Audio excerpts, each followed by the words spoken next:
गेले 4 ते 5 दिवस झालं मनूची तब्येत खूपच खराब होती. मला सुद्धा थोडंसं बरं वाटत नव्हतं म्हणून काहीच करण्याची इच्छा होत नव्हती आणि मग काय घरातली कामं बरीचशी पेंडिंग होती. जसं की शेंगदाण्याचं कूट संपलं होतं म्हणून सकाळी शेंगदाणे भाजायला घेतले. रवा भाजलेला संपला होता म्हणून रवा भाजून घेतला. म्हणून ही तोपर्यंत उठलेली होती. मला सुद्धा आज खूप लो फील होत होतं म्हणून ना इथे मी लिंबू सरबत घेतलं आणि त्यानंतर मग कामाला लागली.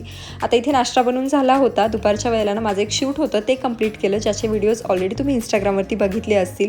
आता मनूला ना कलर समजायला लागलेत म्हणून तेच आमचं चाललेलं होतं. दुपारच्या वेळेला परत एक प्रॉडक्ट रिसीव झालं होतं, ज्यामध्ये ना मस्त असं जेवण बनणार आहे. आता याचा जो काही रिव्ह्यू आहे तो मी लवकरच तुमच्यासोबत शेअर करणार आहे, सो स्टे ट्यून. त्याच्यानंतर ना संध्याकाळच्या वेळेला सोसायटीमध्ये कोजागिरी पौर्णिमेचं सेलिब्रेशन होतं म्हणून तिकडे गेलेलो. आता जेव्हाही आम्ही गार्डनमध्ये जातो ना तेव्हा मनूला पहिले झोका खेळायचा असतो म्हणून रात्रीच्या 11 वाजता तिचंही झोका खेळणं चाललं होतं. चंद्र आलेला होता. त्याच्यानंतर आम्ही मस्त असं दूध एन्जॉय केलं. तिथे काही गेम होते, सो तिथेच थोडाफार टाईम स्पेंड केला आणि मनूच्या मस्तीसोबत मस्त असा दिवसाचा शेवट झाला. चला भेटू नेक्स्ट व्लॉगमध्ये. तोपर्यंत बाय.